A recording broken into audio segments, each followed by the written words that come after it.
दोस्तों, आप सभी का स्वागत है कैलकुलेशन के इस पार्ट में। अभी तक हमने कैलकुलेशन के बहुत सारे पार्ट देख लिए हैं। कैलकुलेशन में हम क्या देख रहे थे? कैलकुलेशन में हम आर एन रेशियो की ओर अग्रसर हैं, अर्थात आर एन रेशियो को हम समझने का प्रयास कर रहे हैं। पिछली कक्षाओं में हमने क्या देखा? पिछली कक्षाओं में हमने देखा कि एक रेशियो क्या है और मल्टीप्लाइंग फैक्टर क्या है। ये दोनों चीज़ हम भली भांति समझ गए हैं। आज हम क्या देखने जा रहे हैं? आज हॉरिजॉन्टल मेथड में हम डायरेक्शन चेंज की प्रक्रिया समझने जा रहे हैं कि डायरेक्शन चेंज कैसे होता है, गुना का भाग कैसे होता है, भाग का गुना कैसे होता है। देखिए आज हम क्या सीखने जा रहे हैं। एक एग्जाम्पल लेते हैं, छोटा सा हम एग्जाम्पल लेंगे समझने के उद्देश्य से। देखिए टाइप 1 हमारा चल रहा है, ठीक है, टाइप 1 हमारा चल रहा है। हमने क्या देखा? अगर हमने बोला है 2 रेशियो बराबर 4 है, ये 4 क्या है? वैल्यू है। और एग्जामिनर ने हमसे ये बोल दिया कि 10 का जो 10 वैल्यू अगर दी हुई है तो रेशियो में क्या हो जाएगा। देखिए ध्यान दीजिए, हम पिछली कक्षाओं में क्या देखते थे? अगर यहाँ से एग्जैक्ट वैल्यू का मान हमें पता है या कितने का मल्टीप्लाई वैल्यू दिया है तो कितने का मल्टीप्लाई करेंगे कि यहाँ तक पहुँच जाए। देखिए 2 में 2 का गुना करेंगे तो हम 4 में पहुँच जाएंगे, 2 में 2 का गुना करेंगे तो हम 4 में पहुंच जाएंगे। ठीक है, हमने क्या देखा यहाँ पे? मल्टीप्लाइंग फैक्टर क्या है? 2 है, या एक रेशियो का मान कितना है? 2 है। अब हम यहाँ जानते थे, यहाँ से भी अगर इसी डायरेक्शन में जाएंगे तो कोई दिक्कत नहीं है। हमने बोला यहाँ पे x रख ले रहे हैं, ये x है और ये 10 है। जब ऊपर वाले में 2 रेशियो बराबर आपका 4 है तो यहाँ से आप जा रहे हैं तो दुगना कर रहे हैं, आप यहाँ से जा रहे हैं तो दुगना कर रहे हैं। देखिए ध्यान दीजिए, ये 2 में 2 का गुना कर रहे हैं तो 4 पहुंच रहे हैं, तो ये x में 2 का गुना करेंगे तो 10 तक पहुंच जाएंगे। अब ध्यान दीजिए ज़रा, यहाँ पे क्या है? x में हम 2 का गुना कर रहे हैं तो 10 पे पहुंच रहे हैं, परंतु हमें x का मान चाहिए है तो ये 10/2 हो जाएगा और 2 से भाग लगाएंगे तो हमारे पास प्राप्त होगा। तो यहाँ क्वेश्चन मार्क की वैल्यू कितनी है? यहाँ क्वेश्चन मार्क की वैल्यू 5 है। ठीक है, इस तरीके से हम निकाल सकते हैं, परंतु ये तरीका तो बहुत लंबा हो गया, परंतु हमें तो करना है दिमाग में, करने का उद्देश्य है हमारा मौखिक। तो हम क्या कर सकते हैं? तो हम यह देख सकते हैं कि अगर हम डायरेक्शन जब चेंज कर रहे हैं, देखिए यहाँ से यहाँ आए मल्टीप्लाई कर रहे हैं, हम 2 में 2 का गुना कर रहे हैं तो हम 4 में पहुँच रहे हैं, परंतु जब हमें डायरेक्शन चेंज करना है, जब वैल्यू दे दी और उससे रेशियो का मान प्राप्त करना है तो हम क्या करेंगे? अगर गुना है, अगर गुना है, गुना का साइन हट के भाग का साइन हो जाएगा, और अगर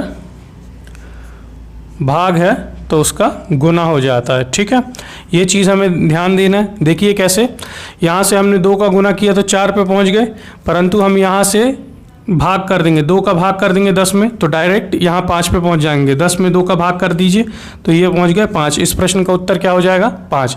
देखिए एक एग्जाम्पल और लेते हैं, फिर और अच्छे से समझ में आएगा। ध्यान दीजिए ज़रा, देखिए आपको यह पता करना है कि मल्टीप्लाइंग फैक्टर क्या होता है और एक रेशियो का मान क्या होता है। जब डायरेक्शन चेंज पढ़ते हैं तो उसमें चिन्हों का विशेष ध्यान देते हैं कि हम गुना किस डायरेक्शन में कर रहे हैं और भाग किस डायरेक्शन में कर रहे हैं। अगर भाग कर रहे हैं उसके विपरीत डायरेक्शन में जाएंगे तो गुना हो जाएगा, और गुना हम कर रहे हैं तो विपरीत डायरेक्शन में जाएंगे तो भाग हो जाएगा। देखिए एक एग्जाम्पल और लेते हैं। अगर हमने ये बोला कि 5 रेशियो है, 5 रेशियो का मान हमें दिया है 15 और हमसे बोल रहा है कि 20 का मान बताइए कितना रेशियो होगा। यहाँ पे कितना रेशियो होगा, इसका मान आपको प्राप्त करना है। तो सिंपल सा तरीका है, अगर आपने मल्टीप्लाइंग फैक्टर दिख रहा है कितना है? 5 दिया 15 मतलब 3 है मल्टीप्लाइंग फैक्टर। तो उस मल्टीप्लाइंग फैक्टर से जब डायरेक्शन चेंज हो रहा है, यहाँ से जा रहे हैं तो गुना हो रहा है, यहाँ से जा रहे हैं तो गुना हो रहा है, यहाँ से आएंगे तो डायरेक्शन चेंज हो गई। डायरेक्शन कैसे चेंज हो गई? यहाँ से कोई व्यक्ति चलना चालू किया और यहाँ पे आके खत्म किया, अंत किया, परंतु इस बार क्या है? अंत से आरंभ किया और प्रारंभ तक जाना है, तो क्या हो जाएगा? गुना का भाग हो जाता है। तो 20 में 3 का भाग देंगे, यही हमारा उत्तर हो जाएगा। ये हो गया 20/3 रेशियो। ठीक है, इस प्रश्न का उत्तर यह हो जाएगा 20/3 रेशियो हो जाएगा। अब देखिए धीरे धीरे और एग्जाम्पल हम लेते हैं और प्रयास करते हैं इसको समझने का कि हम कैसे रेशियो को निकाल सकते हैं। ठीक है, देखिए और भी हम एग्जाम्पल अब लेते जाते हैं। ये हॉरिजॉन्टल मेथड ही अभी सीख रहे हैं, वर्टिकल मेथड करने के लिए अभी थोड़ा और समय लगेगा। देखिए एग्जाम्पल अब लेने जा रहे हैं हम। 18 रेशियो का मान आपको 72 दिया हुआ है, आपसे पूछ रहा 44 रेशियो का मान कितना होगा।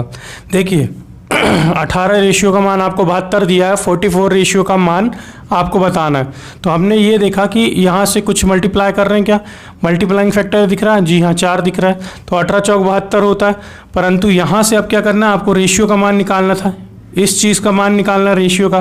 तो वह क्या हो जाएगा, डायरेक्शन चेंज कर दिए हमने, देखिए डायरेक्शन चेंज कर दिए हैं। यहाँ से स्टोरी यहाँ स्टार्ट हो रही थी, परंतु इस बार पीछे से आगे स्टोरी जा रही, तो क्या होगा, गुना का भाग हो जाता है, और कहीं भाग होगा तो उसका गुना हो जाएगा। तो 4 में जब 44 में 4 का हम भाग देंगे तो 11 आ जाएगा, तो यहाँ पर मान 11 रेशियो हो जाएगा। इस तरीके से हम निकाल सकते हैं।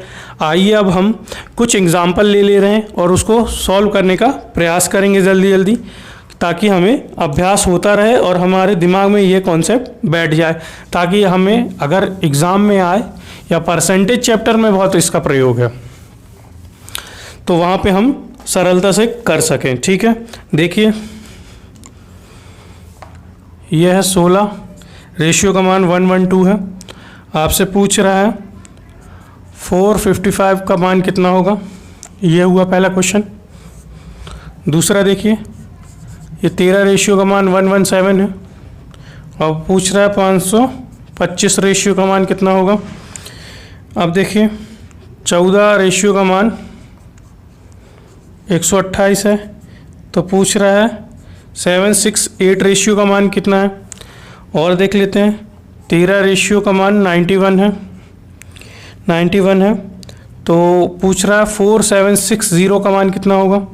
देखिए इधर पे भी देखिए, ये हो गया, यहाँ पे कितना है, 17 रेशियो का मान 136 है, तो आपसे पूछ रहा है 384 का मान कितना हो जाएगा, यहाँ आपको बताना है।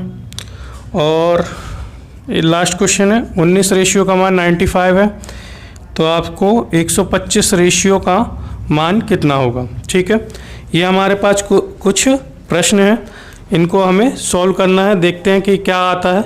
देखिए क्या होगा, हमने क्या देखा कि मल्टीप्लाइंग हमें फैक्टर जो जो दिख रहा है पहले उनको देख लेते हैं। देखिए क्या दिख रहा है, 13 7 91। ठीक है, तो यहाँ से जा रहे हैं, अब इधर पे तो रेशियो का मान चाहिए, तो हम क्या करेंगे, डायरेक्शन चेंज कर देंगे। तो यहाँ से क्या हो जाएगा, 7 का भाग दे देंगे।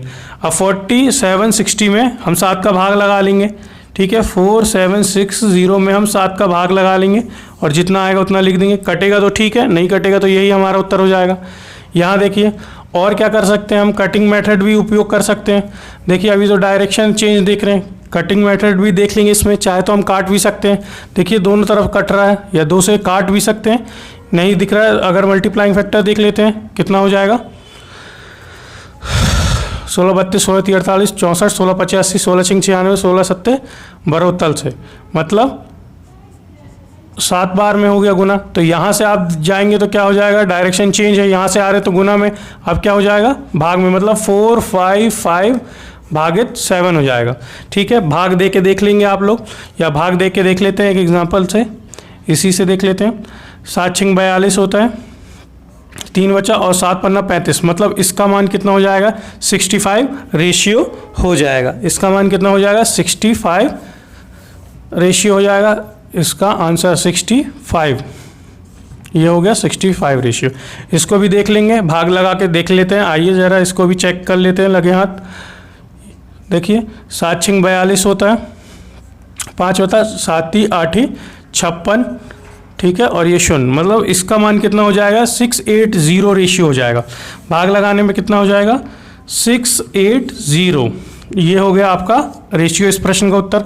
देखिए 13 नाम 17 से, तो यहाँ से भी 9 का भाग दे दीजिए। देखिए 9 का भाग जाएगा क्या, 5 5 10 11 12, मतलब 3 बन रहा है। 9 का भाग नहीं जाएगा शायद, देख लेते हैं 9 का भाग देख लेते हैं।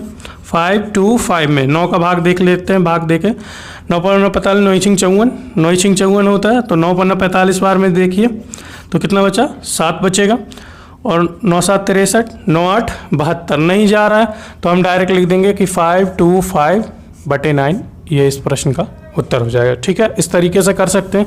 भाग गया तो ठीक है, नहीं गया तो हम वैसे ही लिख देंगे। देखिए ये कितना आएगा, 14 28 14 30 42, 14 चौको 56, 14 पंजे 70, 14 सिंह 84, 14 8 96, 14 नाम छबील से, तो ये 14 नाम कितना होता है देखिए, छबील से होता है 9 चौको 36, 9 को 9 10 11 12, 126 होना चाहिए था परंतु 128 दिया है, तो हमें यहाँ मल्टीप्लाइंग फैक्टर नहीं दिख रहा। अब क्या कर सकते हैं, चाहें तो इसको हम छोटा कर सकते हैं, या तो हम क्या कर सकते हैं, जब भाग नहीं जा रहा तो एक चीज़ और देखें हमने कि ये 128 अपॉन में 14 लिख सकते हैं। अब ये गुना में चाहे तो और इसको छोटा कर सकते हैं, देखिए कैसे, 128 अपॉन में 14 है, हम 2 से काट देते हैं, 2 सत्ते 14, 2 छिंग 12 और 2 चौको 8, 64/7, या इसको हम क्या लिख सकते हैं 64/7। ये हमारा क्या है, मल्टीप्लाइंग फैक्टर है। यहाँ से आएंगे तो हमें भाग करना पड़ेगा, सिंपल सी बात है, कितने का भाग देना पड़ेगा, 768 में हमें भाग देना है 64/7। तो मूल बटा के नीचे बट्टा होता है तो क्या हो जाता है, बट्टा पलट के ऊपर चले जाता, तो ये 7 ऊपर चले जाएगा, तो ये आपका इस प्रश्न का रेशियो हो जाएगा। ठीक है, कटता तो ठीक है, नहीं कटा तो कोई बात नहीं। 19 × 5 = 95 होता है। ठीक है, तो यहाँ से क्या हो जाएगा, 5 से भाग लगा देंगे। देखिए यहाँ से गए तो गुना है, जब डायरेक्शन चेंज करते हैं तो गुना का भाग हो जाता है, तो 5 से भाग दे देंगे, तो कितना हो जाएगा, 5 दूनी 10 और 5 25, ये 25 आ जाएगा, इसका 25 रेशियो आ जाएगा। और देखिए ज़रा ये देख लेते हैं 17 8 36 से, तो मतलब यहाँ से गुना गए तो 8 का मल्टीप्लाइंग फैक्टर है, यहाँ से अब डायरेक्शन हमारा चेंज है तो क्या गुना का हो जाएगा, भाग हो जाएगा, तो 8 से भाग लगा देते हैं, देखिए कितना हो जाएगा, ये देख लेते हैं 384 में 8 का भाग लगाना है, 2 से देखना है तो 2 से या 4 से, देखिए 4 से भी जाएगा, 4 दूनी 8, 4 8 32, 4 नाम 36, 6 हो गया, 6 7 8 2 बचा, और 4 से 4 छिंग 24। ठीक है, 2 से और देख लेते हैं, 2 चौको 8 और 2 अट्ठे 16, 48 रेशियो आ जाएगा, इस प्रश्न का उत्तर आ जाएगा। ठीक है, इस तरीके से आपको करना है, सीखने का अभ्यास करना है कि हमने आज क्या देखा। आज हमने डायरेक्शन चेंज देखा कि किस में, हॉरिजॉन्टल मेथड में हमने डायरेक्शन चेंज देखा। अगर आपको गुना दिख रहा है तो अगर आपने डायरेक्शन चेंज किया तो गुना का भाग हो जाएगा, परंतु अगर भाग दिख रहा हो तो हम क्या करेंगे, भाग का गुना कर देंगे। गुना अगले क्लास की वीडियो में देख लेंगे। तब तक के लिए मिलते हैं इसी के साथ नेक्स्ट वीडियो में। तब तक के लिए जय हिंद, वंदे मातरम।